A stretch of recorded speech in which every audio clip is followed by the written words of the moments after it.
Students, हम लोग यहाँ डिस्कस करेंगे जैसा कि हमने प्रीवियस वीडियो में चर्चा किया है कि स्फेरिकल मिरर क्या होता है, स्फेरिकल मिरर कितने प्रकार के होते हैं। अब हम यहाँ कुछ चीज़ें स्फेरिकल मिरर से रिगार्डिंग चर्चा करेंगे, जैसे पोल क्या होता है, वक्रता केंद्र क्या होता है, वक्रता त्रिज्या क्या होती है।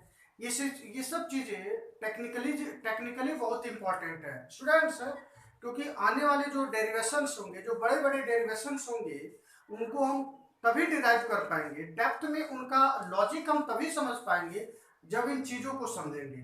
तो स्टूडेंट्स, इन चीज़ों को मैं नोट्स तो नहीं बनवाऊंगा, लेकिन ये है कि अगर आप नोट्स बना रहे हो और इन चीज़ों को भी नोट्स बनाना चाह रहे हो तो मैं कोट करूंगा, आप मैं जो बोलूंगा वीडियो को पॉज कीजिएगा, उसको नोट कर लीजिएगा, बहुत अच्छी चीज है। आइए देखते हैं जो पहला पॉइंट होगा बेटा, वह पहला पॉइंट है वक्रता केंद्र। वक्रता केंद्र या सेंटर ऑफ कर्वेचर। तो याद कीजिए, मैं आपको पीछे बताया हूं कि जो गोलीय दर्पण होता है वह कांच के किसी खोखले गोले का कटा हुआ भाग होता है। याद कीजिए, उसी को हम क्या कह रहे थे, गोलीय दर्पण कह रहे थे। अब हम बात करेंगे वक्रता केंद्र या सेंटर ऑफ कर्वेचर। तो ये वक्रता केंद्र जो होता है ना, गोलीय दर्पण कांच के जिस गोले का भाग होता है उसके केंद्र को हम क्या कहते हैं, वक्रता केंद्र कहते हैं। क्या कहते हैं स्टूडेंट्स, वक्रता केंद्र कहते हैं। जैसे पिक्चर से समझिए, ये देखिए, यह आपका है एक कनकेव मिरर, यह एक है आपका कनकेव मिरर। अच्छा, आप अगर इस कनकेव मिरर को पूरा हम बनाए तो कनकेव मिरर हमारा कुछ इस तरह से होगा, माने ये जो पूरा कुछ इस तरीके से था, हमने उसको काट दिया। दूसरा ये जो है हमारा कन्वेक्स मिरर है, और कन्वेक्स मिरर में जो लेप लगा होगा ऐसे अंदर की तरफ लगा होगा, इसको अगर आप पूरा इसका डिजाइनिंग करें, इसका कंस्ट्रक्शन करें तो कुछ इस तरह से ये होगा बेटा, आप समझिएगा। तो यह जो कनकेव मिरर है ये पूरे इस गोले का भाग है, इसका केंद्र क्या है, ये है। तो यह जो केंद्र है इस गोलीय दर्पण का क्या कहलाता है, वक्रता केंद्र कहलाता है, जिसको हम कैपिटल सी से प्रदर्शित करते हैं। सेकंड, हमको यह पढ़ना है वक्रता त्रिज्या। अब हमको पढ़ना है वक्र। तो ये आपका क्या है, ये जो है सेंटर ऑफ कर्वेचर है। इसी प्रकार इसमें सेंटर ऑफ कर्वेचर क्या होगा, यहां मान लीजिए सी है, तो ये आपका क्या होगा, सेंटर ऑफ कर्वेचर। ओके, अब हमको दूसरा पढ़ना है वक्रता त्रिज्या। तो आप ये बताइए, जो जिस गोले से, जिस खोखले गोले से हम गोलीय दर्पण या उत्तल दर्पण बना रहे हैं उसकी त्रिज्या होगी कि नहीं होगी, बोलिए, होगी ना। तो उस खोखले गोले की जो त्रिज्या होती है ना, उसे त्रिज्या को हम क्या कहते हैं, वक्रता त्रिज्या कहते हैं। अगर नोट बनाना हो तो अब मैं जो बोल रहा हूं वो लिख लेंगे, वक्रता त्रिज्या। तो मैं बोल रहा हूं गोलीय दर्पण खोखले गोले के, गोलीय दर्पण, सॉरी, फिर से बोल रहा हूं, गोलीय दर्पण जिस खोखले गोले का भाग होता है उसकी त्रिज्या को क्या कहते हैं, वक्रता त्रिज्या कहते हैं। और वक्रता त्रिज्या को हम दर्शाते कैसे हैं, तो कैपिटल आर से दर्शाते हैं। आर का मतलब क्या है, रेडियस से है।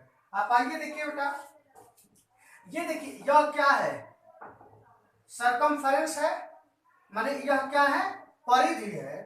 अब परिधि है तो इस पर कहीं पर भी अगर कोई पॉइंट ले और इसको मिलाएं तो यह त्रिज्या होगा कि नहीं होगा। तो यही त्रिज्या आपका क्या है, वक्रता त्रिज्या है, जिसको हम क्या कह रहे हैं, रेडियस ऑफ कर्वेचर कह रहे हैं। ये आपका रेडियस ऑफ कर्वेचर है।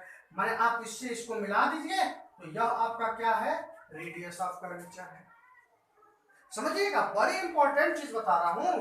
फिर उसके बाद हम पढ़ेंगे ध्रुव, जिसको पोल। तो आप ये देखिए, ये जो देख रहे हैं ना, यही ना परावर्तक तल है।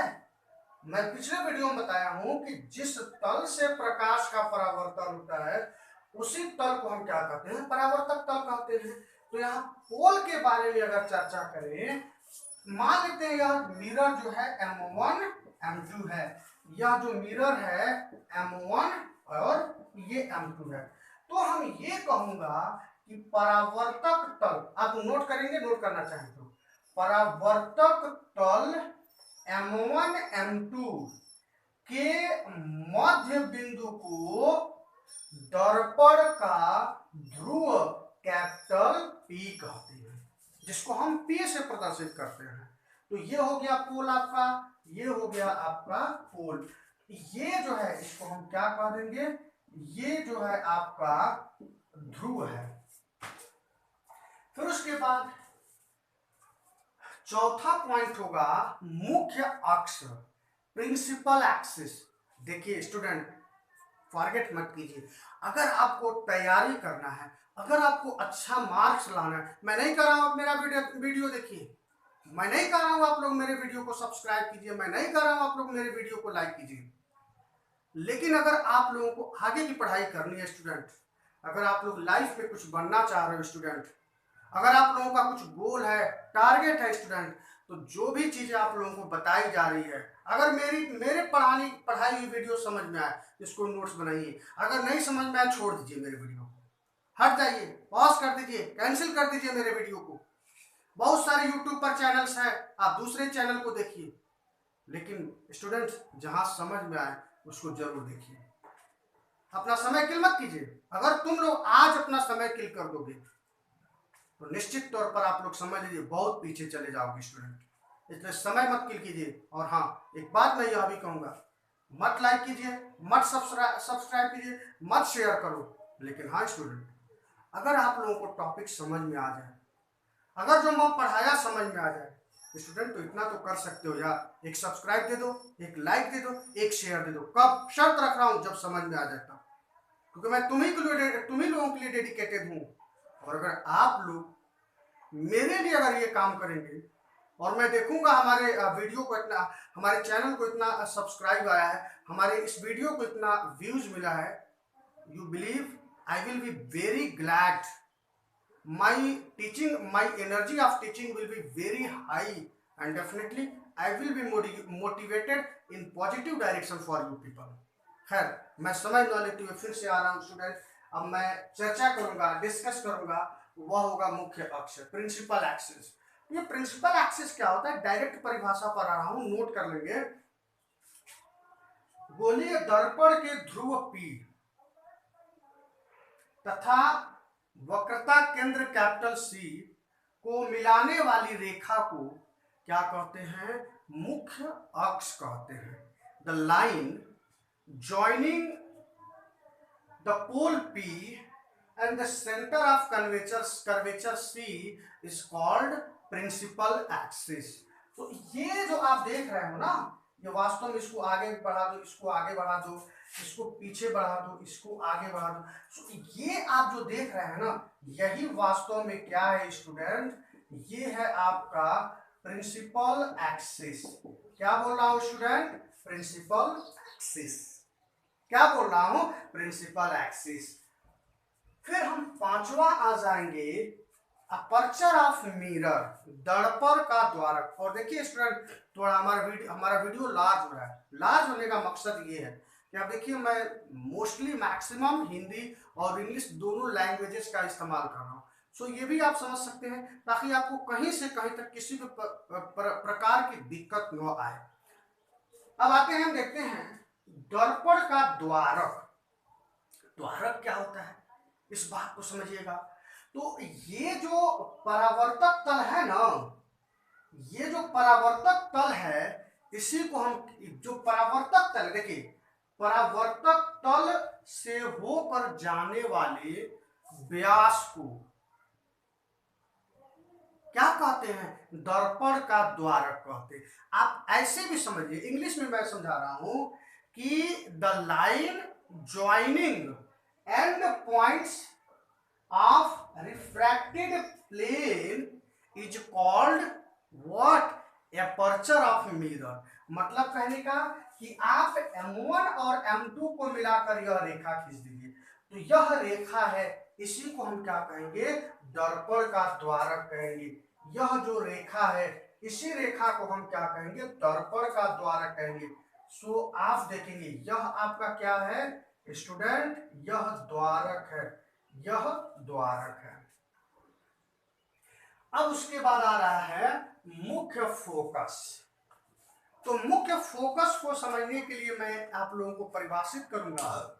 मुख्य फोकस क्या होता है, देखिए परिभाषा ये कह रहा है कि गोलीय दर्पण में मुख्य अक्ष के समांतर जो भी प्रकाश की किरण आती है, वह परावर्तन के पश्चात जिस बिंदु से होकर जाती है या जिस बिंदु से होकर जाती हुई प्रतीत होती है, उसी बिंदु को हम क्या कहते हैं, मुख्य फोकस कहते हैं, प्रिंसिपल फोकस कहते हैं। देखिए इसमें दो चीज होगा, एक बार वास्तव में जाएगी या एक बार जाती हुई रियलाइज होगी। तो इन दोनों चीजों को हम चर्चा कर रहे हैं, ये क्या है। हमको पढ़ना है मुख्य,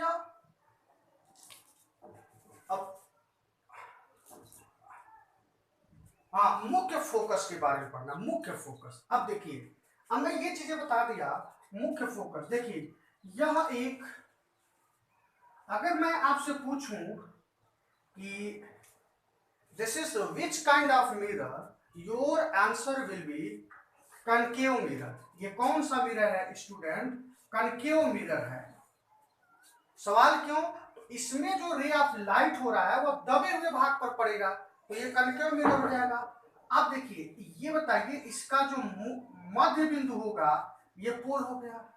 अगर आप इसको कंप्लीट करेंगे तो ये बताइए इसका कहीं वक्रता केंद्र होगा ना, ये वक्रता केंद्र सी हो गया। अब हम क्या करेंगे, एक कोई प्रकाश की किरण हम ऐसे डालेंगे, तो ये जो रे ऑफ लाइट है जो प्रिंसिपल एक्सिस के समानांतर है, आफ्टर रिफ्लेक्शन, परावर्तन के पश्चात किसी बिंदु से होकर जाएगा ना।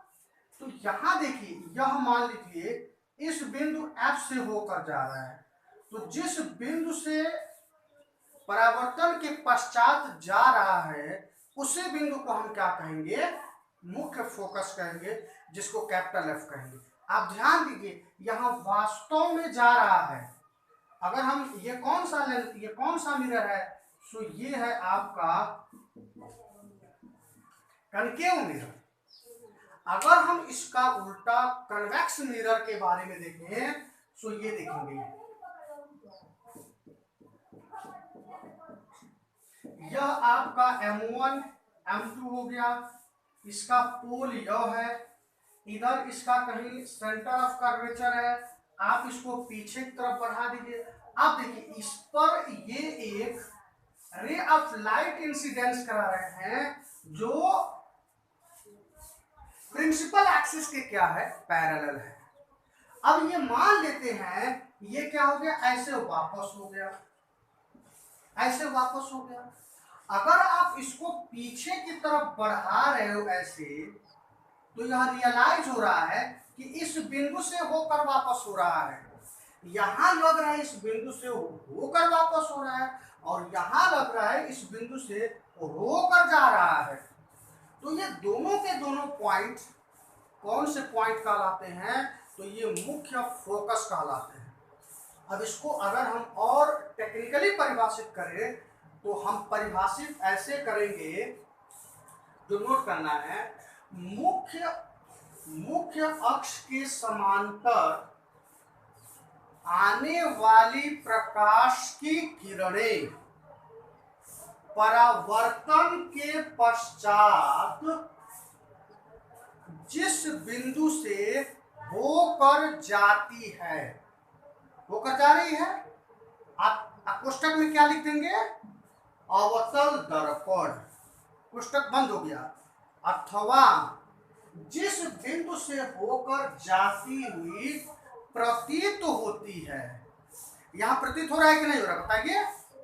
तो कोष्टक में क्या लिखेंगे, उत्तल दर्पण, कामा उसी बिंदु को हम क्या कहते हैं, मुख्य फोकस कैपिटल एफ कहते हैं। ये रहा आपका मुख्य फोकस कैपिटल एफ। परिभाषा लिखने के बाद आप ये पिक्चर बना लेंगे। फिर उसके बाद हमको एक चीज और पढ़ना है, वह है फोकस दूरी, फोकल लेंथ। तो ये फोकस दूरी क्या होता है, ये बहुत आसान चीज है। फोकस दूरी ऐसे परिभाषित किया जाता है कि गोलीय दर्पण के, अब देखिए मैं अगर कहीं गोलीय दर्पण कह रहा हूँ, गोलीय दर्पण केवल कह रहा हूँ, तो आप बच्चों को ये दिमाग में सोच लेना चाहिए कि गोलीय दर्पण का मतलब ये हुआ कि वहाँ कनकेव मिरर भी आ सकता है या कन्वेक्स मिरर भी आ सकता है, मतलब दोनों में से कोई एक मिरर हो सकता है या दोनों हो सकता है। सो अब मैं जो बोलना चाह रहा हूँ फोकस दूरी, तो परिभाषित ऐसे किया जाता है कि ध्रुव कैपिटल पी एवं वक्रता केंद्र कैपिटल सी के बीच की दूरी को हम क्या कहते हैं, फोकस दूरी या मुख्य फोकस दूरी कहते हैं। फोकस दूरी या मुख्य फोकस दूरी को स्मॉल एफ से रिप्रेजेंट करते हैं। तो ये देखेंगे ये P, हाँ ये देखेंगे ये ध्रुव क्या है P और यह मुख्य फोकस कैपिटल F। तो इस ध्रुव P एवं मुख्य फोकस F के बीच की दूरी को हम क्या कह देंगे, स्मॉल f यानी PF कह देंगे। एक चीज आप लोग जरूर नोटिस करेंगे स्टूडेंट, फॉरगेट मत कीजिएगा बेटा, जब हम मुख्य फोकस की बात करते हैं या केवल फोकस की बात करते हैं तो यह एक बिंदु को दर्शाता है और इस बिंदु यानी मुख्य फोकस को हम कैपिटल एफ से रिप्रेजेंट करते हैं। और जब हम फोकस दूरी की बात करते हैं या मुख्य फोकस दूरी की बात करते हैं तो इसको हम स्मॉल एफ से रिप्रेजेंट करते हैं। तो उम्मीद कर रहा हूं चीजें समझ में आ गई होगी। इसका आप स्क्रीनशॉट ले लीजिए, फिर हम आगे कुछ चीजें देखते हैं। Okay, thank you.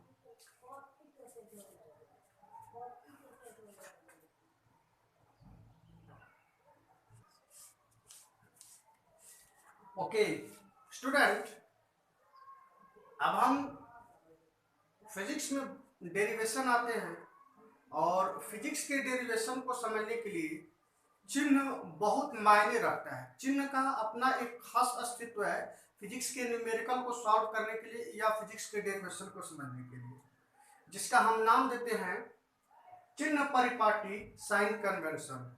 तो इसमें आप लोगों को कहीं नया दिमाग नहीं लगाना है, नई नई बात सोचनी है। हम आपको जो बताऊंगा ना, आप बिल्कुल वही चीज बताऊंगा जो आप लोग हाई स्कूल में आप लोगों को 9th में पढ़ाया गया होगा। यहाँ तक कि आप 8th क्लासेस में भी आप लोग ये चीजें पढ़े होंगे जिसका नाम होता है निर्देशांक ज्यामिति। निर्देशांक ज्यामिति, कोऑर्डिनेट ज्योमेट्री। ये कोऑर्डिनेट ज्योमेट्री क्या होता है आपको थोड़ा मैं रिकॉल कराऊं। देखिए आप जानते हैं कि when two lines intersect orthogonally, तो इस व्यवस्था को हम क्या कहते हैं, निर्देशांक ज्यामिति कहते हैं बेटा। जब दो रेखाएं लंबवत रूप से काटती हैं तो इसको हम क्या कहते हैं, निर्देशांक ज्यामिति कहते हैं। आप जानते हो कि जो क्षैतिज रेखा होती है उसको आप क्या कहते हो, एक्स अक्ष कहते हो। समझिएगा, क्योंकि बिल्कुल यही चीज हम फिजिक्स में रिलेट कर दूंगा, निर्देशांक ज्यामिति में रिलेट कर दूंगा। और जो वर्टिकल लाइन होती है इसको आप क्या कहते हो, वाई अक्ष कहते हो, वाई एक्सिस कहते हैं। देखिए आप जानते हो कि जहां पर दोनों रेखाएं एक दूसरे को इंटरसेक्ट करती हैं उसको ओरिजिन या मूल बिंदु कहते हो, जिसको आप कैपिटल ओ से प्रदर्शित करते हो। आप यह भी जानते हो स्टूडेंट कि जब आप ओरिजिन पर राइट की तरफ मूव करते हो, माने एक्स अक्ष पर मूल बिंदु से राइट की तरफ मूव करते हो तो पॉजिटिव लेते हो, जब आप लेफ्ट की तरफ मूव करते हो तो जो दूरी लेते हो, डिस्टेंस लेते हो, वह निगेटिव लेते हो। जब आप वाई अक्ष पर ओरिजिन से ऊपर की डायरेक्शन में मूव करते हो तो पॉजिटिव लेते हो, और जब डाउनवर्ड डायरेक्शन मूव करते हो तो वह क्या लेते हो, आप निगेटिव लेते हो। अब आप जरूर सोचोगे कि सर ये क्या है, ये क्या लोचा है, आप क्यों हम लोगों को मतलब ये मैथमेटिक्स पढ़ा रहे हो, हम फिजिक्स पढ़ रहे हैं। तो पहली बात स्टूडेंट आप लोगों को बता दूं, जो हमारे बच्चे हमारी ज़बान से अक्सर सुना करते हैं कि अगर आप लोग बायोलॉजी लिए हो, इस बात से डर के कि हमको मैथ नहीं पढ़ना पड़ेगा, तो आप बहुत बड़ी गलती की हो, बहुत बड़ी भूल की हो बेटा। क्योंकि आपको बताया जाए कि मैथमेटिक्स की जगह पर आप क्या पढ़ते हैं, बायोलॉजी पढ़ते हैं। और जहाँ तक मेरा मानना है, मैं किसी सब्जेक्ट को कम में नहीं आंक रहा हूँ, लेकिन जहाँ तक मेरा मानना है, हमको लगता है कि मैथमेटिक्स से बहुत ज़्यादा टफ बायोलॉजी होता है। चलिए किसी तरह से इफ बट अगर आप लोग बायोलॉजी समझ में आ जा रहा है आप लोगों को, तो सवाल ये है कि जो आप फिजिक्स पढ़ते हो, या फिजिक्स टोटल पूरा का पूरा मैथमेटिक्स है जी। और अगर आप मैथ से भाग के बायोलॉजी लिए हो तो आप कहाँ भाग रहे हो मैथ से, आपको तो फिजिक्स पकड़ के रख ले रहा है, और वहां पर आप लोगों का कंसेप्ट और कमजोर हो जाएगा। सो मैं सैल्यूट करूंगा उन बच्चों को जो बायोलॉजी इस नियत से लिए हैं कि बायोलॉजी को पढ़ना चाह रहे हैं, और मैं सजेस्ट करूंगा उन बच्चों को जो अगर बायोलॉजी इस डर से लिए हैं कि उनको मैथमेटिक्स न पढ़ना पड़े, तो मैं सजेस्ट करूंगा स्टूडेंट आप इरफान सर को फॉलो कीजिए, आप इरफान सर के साथ रहिए। मैं निश्चित तौर पर आने वाली सभी चीज़ों को बहुत ब्रीफ में धीरे धीरे समझाते चलूंगा, लेकिन अगर आप डर के भाग जाएंगे ना तो आप फिजिक्स पढ़ नहीं पाएंगे। छोड़ दीजिए, तब आप पढ़ाई मत कीजिए, पढ़ाई वैसे पढ़ाई से कोई फायदा नहीं है। अगर आपको कुछ भी नहीं मालूम है, लेकिन अगर आप पढ़ना चाह रहे हैं, फॉलो कीजिए, हर कही हुई बातों को आप ध्यान से समझिए, फिजिक्स आपको जरूर समझ में आएगा। It's my challenge for you people. आइए हम देखते हैं। अब देखिए, अब ये जो भी चीजें बताई गई है ना, इसको हम फिजिक्स से रिलेट करूंगा। ये जो जिसको आप मूल बिंदु कह रहे हो बेटा ना, तो आप याद कीजिए, मैं आपको दर्पण में, मिरर में पोल बताया हूं, पोल जिसको हम ध्रुव कह रहे थे।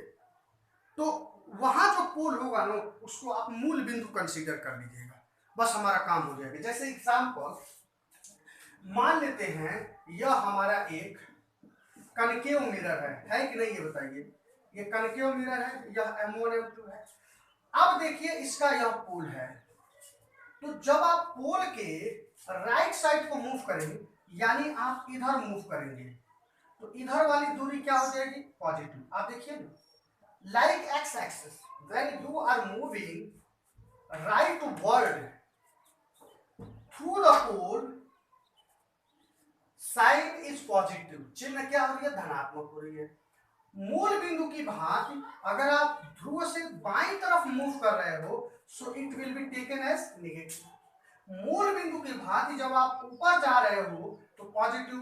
ठीक इसी प्रकार जब हम ध्रुव से ऊपर जाते हैं तो ये क्या ली जाती है, पॉजिटिव ली जाती है। जब ध्रुव से नीचे जाएंगे तो ये क्या ली जाएगी, नेगेटिव।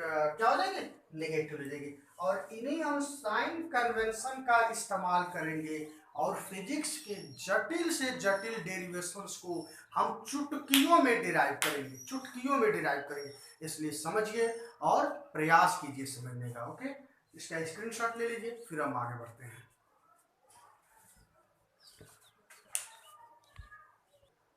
स्टूडेंट, अब हम बहुत ही इंपॉर्टेंट रिजल्ट, हम फोकस दूरी वक्रता त्रिज्या कैपिटल R एवं फोकस दूरी स्मॉल f, फोकस दूरी स्मॉल f में संबंध एस्टैब्लिश करेंगे। और वह जो रिलेशन होता है आप फेमिलियर हैं, F इक्वल्स R/2 होता है। सो हम इसको प्रूफ करेंगे, और इस प्रूफ के लिए हम दोनों के लिए प्रूफ करूंगा, एक अवतल के लिए प्रूफ करूंगा और एक बार उत्तल के लिए प्रूफ करूंगा। सो आप लोग ध्यान से समझिएगा, अवतल और उत्तल के लिए हम कैसे प्रूफ करेंगे। आप देखिए, अगर अवतल के लिए समझ जाएंगे तो उत्तल के लिए कोई दिक्कत नहीं होगा। सो देखिए हमारा जो पहला होगा वह होगा आपका कनकेव।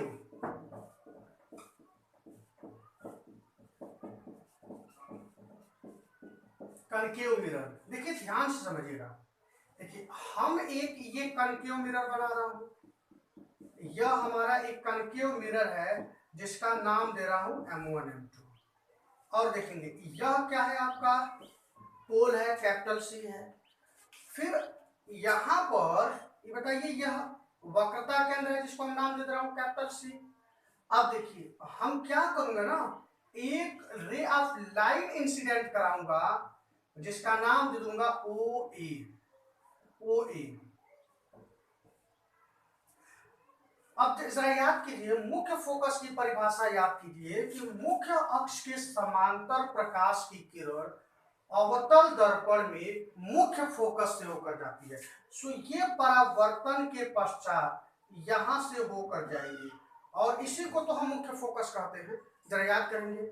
अब एक यहाँ रिप्रेजेंटेशन में लिखूंगा बेटा, यहाँ जो PC होगा, PC यह जो होगा -R होगा। माइनस क्यों होगा जरा याद कीजिए, क्योंकि C क्या है, पोल के लेफ्ट तरफ है और लेफ्ट की दूरी क्या होती है, निगेटिव होती है।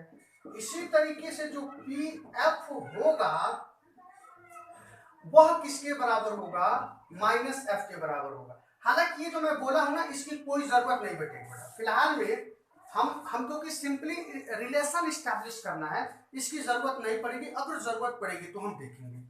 अब देखिए परावर्तन के नियम को अप्लाई करने के लिए नॉर्मल की जरूरत पड़ती है। आप लोग देखेंगे ये जो सेंटर ऑफ कर्वेचर है ना, इससे आप इस A को मिला दीजिएगा। ये वास्तव में क्या होगा, यह रेडियस ऑफ कर्वेचर भी होगा, AC या CA रेडियस ऑफ कर्वेचर भी होगा और यह आपका नॉर्मल भी होगा। क्या होगा, नॉर्मल होगा। तो ये देखिए यह आपका नॉर्मल हो गया, यह आपतित किरण हो गई और यह परावर्तित किरण हो गई।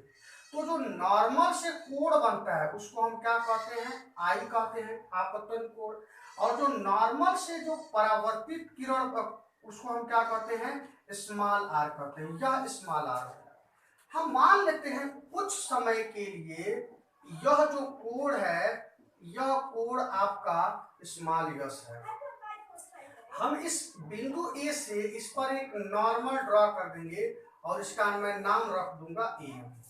एक चीज बेटा आप ध्यान समझिएगा, हम अगर मिरर के बारे में चर्चा करेंगे, हम लेंस के बारे में चर्चा करेंगे, तो हम यहाँ चर्चा में जो भी चीज लेंगे बहुत छोटा मिरर लेंगे, बहुत छोटा सा दर्पण लेंगे। तो बहुत छोटा दर्पण लेने का मतलब ये हो जाएगा कि यह A लगभग इस पर आ जाएगा, यह M लगभग इधर आ जाएगा, ठीक ना। ये छोटे दर्पण के बारे में हम बात कर रहे हैं। खैर हम आते हैं, अगर मैं यहाँ कहूँ बेटा हमको प्रूफ करना है F जो होता है R/2 होता है।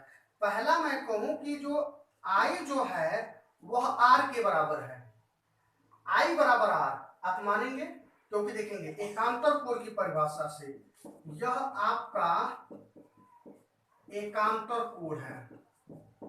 एकांतर कोण क्या होता है, देखिए ये दोनों रेखाएं, यह रेखा समानांतर है और यह एक तिर्यक रेखा है, तो ये एकांतर कोण हो जाएगा।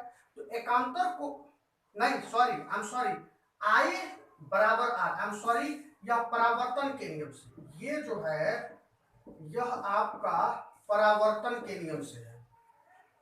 फिर वास्तव में यह जो I है ना, यह I इस S के बराबर हो जाए, I इस S के बराबर हो जाए, एकांतर कोण। देखिए ये समांतर है और यह एक तिर्यक रेखा है। तब यहां आप लिख दीजिएगा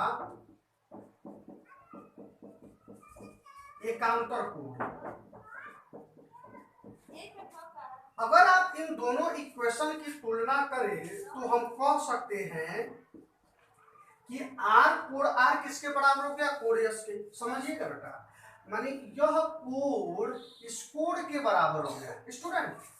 और आप थोड़ा अब पीछे जाइए, आप लोगों को पीछे क्लासेस में बताया हुआ मैथमेटिक्स में ही कि अगर किसी ट्रायंगल की कोई दो कोण बराबर होते हैं तो side in front of that angle are equal, माने उन कोणों के सामने वाली भुजाएं बराबर होती हैं। तो यह कोण और अगर यह कोण बराबर हो गया तो इनके सामने वाली भुजा यह क्या हो जाएंगे, बराबर हो जाएंगी। यानी हम यहाँ कह सकते हैं, देयरफॉर हम कह सकता हूं कि यह भुजा CF बराबर हो जाएगी भुजा FA के, माने यह भुजा इस भुजा के बराबर हो गया। अब मैं यहाँ यह कहूंगा, यदि ये लिख लेंगे, यदि दर्पण का द्वारक बहुत छोटा है तो यह जो FA है ना बेटा, मैं लिख दे रहा हूं, यदि दर्पण का द्वारक बहुत छोटा है तो, अगर बहुत छोटा है समझिएगा, ये मतलब इसको थोड़ा देखिए ऐसे समझिए, इसको आप क्या कीजिए, छोटा करते जाएंगे। तो जब आप छोटा करेंगे तो यह ए क्या होगा, नीचे की तरफ शिफ्ट होगा। अब जब ए नीचे की तरफ शिफ्ट होगा और अगर यह बहुत छोटा हो जाएगा, माने M1 M2 बहुत छोटा हो जाएगा, तो यह ए विल कोइंसाइड टू पी। जब ए इस बिंदु P पर आ जाएगा, इसका मतलब यह जो FA है यह किसके बराबर हो जाएगा, FP के बराबर हो जाएगा। किसके बराबर हो जाएगा, FP के बराबर हो जाएगा। तो हम कह सकते हैं कि जो FA है वह FP के बराबर हो गया, समझिएगा। अच्छा, यहाँ मैं एक चीज बता दूं, जो हम यहाँ जिस चीज के बारे में चर्चा करेंगे, PC किसके बराबर है, R के बराबर त्रिज्या है, और यह PF किसके बराबर है, PF किसके बराबर है, स्मॉल f के बराबर है। आप देखेंगे CF FA के बराबर हो गया और FA FP के बराबर हो गया। तो अगर हम इन दोनों रिलेशन को इक्वेट करूं, बराबर करूं, तो राइट साइड बराबर हो जाएगा। यानी हम कह सकते हैं कि जो मतलब सॉरी ये बराबर हो गया, तो हम कह सकता हूं कि जो CF है, जो CF वह किसके बराबर, FP यानी PF के बराबर हो जाएगा। माने यह CF किसके बराबर हो गया, PF के बराबर हो गया। अब इस CF को, ये जो CF है इसको हम क्या लिख सकते हैं, इस CF को, ये तो CF आपका यहीं पर रहेगा। आप देखेंगे, ठीक है, CF बराबर PF हो गया। नाउ अगर हम बात करें कि PC, ये PC किसके बराबर है, तो PC को हम क्या लिख सकते हैं, PF और प्लस F से लिख सकते हैं क्या, ये बताइए। ये PF को जो और जो FC है, समझ के समझो ना, कहाँ हो तुम लोग यार, बढ़िया समझिए, कितना इंटरेस्टिंग चीज मिल रहा है आपको। ये जो FC है, FC किसके बराबर, PF, तो इसके जगह पर आप क्या लिख देंगे, PF लिख देंगे। अब बताइए 1PF plus 1PF double PF हो गया, तो यानी ये हो गया 2PF, और ये है किसके बराबर, PC के बराबर। तो यहां से PC वास्तव में है क्या, R है, और ये क्या है आपका 2 स्मॉल f, तो यहां से f बराबर क्या हो जाएगा, R/2 हो जाएगा, और यही हमको इस्टेब्लिश करना है। तो ये अवतल दर्पण के लिए हमने प्रूफ किया। आप इसका स्क्रीनशॉट ले लीजिए, फिर हम लोग आगे देख रहे हैं। ओके,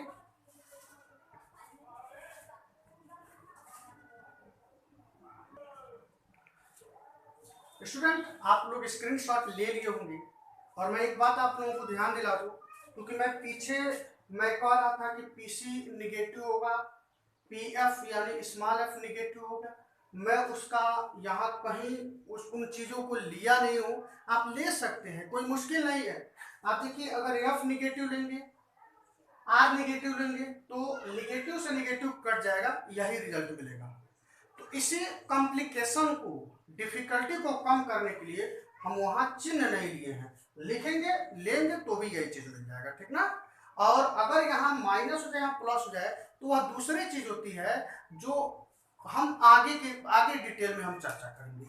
फिलहाल में आप लोग इतना लिख लिए होंगे, समझ में आ गया होगा। अब हम बिल्कुल इसी आधार पर यही रिलेशन हम कन्वेक्स मिरर के लिए देखेंगे। किसके लिए? कन्वेक्स मिरर के लिए। तो कन्वेक्स मिरर में सेम काम होगा। हम क्या करेंगे, एक ray of light O A incidence कराएंगे जो इस प्रिंसिपल एक्सिस के पैरेलल है। आप देख लीजिए अब क्या होगा, अवतल उत्तल लेंस में यहाँ पर एक मुख्य फोकस होगा जिसको हम कैपिटल एफ कहते हैं। तो ये जो इंसिडेंस लाइट है ये रिफ्लेक्ट होगी और वापस हो जाएगी। ये देखिए वापस हो रही है। अगर आप इसको पीछे की तरफ बढ़ा रहे हो तो यह लग रहा है इस बिंदु एफ पर मिल रही है। ये हम पीछे डिटेल में आप लोगों को बता चुका हूँ। आप देखिए यह आपतन कोण आई हो जाएगा, क्योंकि वास्तव में देखिए हमेशा जो त्रिज्या होती है ना, जो रेडियस होती है वह नॉर्मल होती है। तो यह रेडियस आपका क्या हो गया, नॉर्मल हो गया। इसको आगे की तरफ बढ़ाए हैं, क्योंकि बिना नॉर्मल फाइंड आउट किए हम डेरिवेशन कर ही नहीं सकते, परावर्तन के नियम को अप्लाई ही नहीं कर सकते हैं। समझ रहे हैं आप लोग ना? तो ये हो गया आपका नॉर्मल हो गया। अब यह नॉर्मल, ये आपतित किरण, तो ये आपतन कोण हो गया, यह परावर्तन कोण हो गया। इसी प्रकार हम देखेंगे यह जो कोण है इसको हमने एस कह दिया, और यह जो एंगल है इसको हमने नाम दे दिया स्मॉल टी। अब हम वही चीज करूंगा बेटा, आई बराबर आर, बिल्कुल हम सेम काम कर रहा हूं। चूंकि एंगल आई एंगल आर के बराबर हो गया, क्यों हुआ? तो आप यहां पर लिख सकते हैं परावर्तन के नियम से।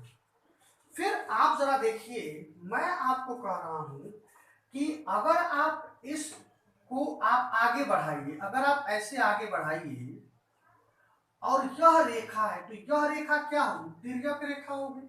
जैसे एग्जांपल आपको समझा दूं, यह दो रेखाएं हैं और यह कोई रेखा है, इस रेखा को हम क्या कहते हैं, तिर्यक रेखा कहते हैं। और जब दो रेखाओं को एक तिर्यक रेखा काटती है ना, तो संगत कोण बराबर होते हैं, कॉरेस्पॉन्डिंग एंगल बराबर होते हैं। अब संगत कोण क्या होगा, यह कोण आपका क्या हो जाएगा, संगत कोण। इसका संगत क्या होगा, इसके संगत यह हो जाएगा। तो मैं ये आपको बताना चाह रहा हूं कि यह जो कोण आई है यह किसके बराबर हो जाएगा, कोण यश के बराबर हो जाएगा। बट कोण आई किसके बराबर, कोण एस के बराबर। आप यहां लिख दीजिएगा संगत कोण।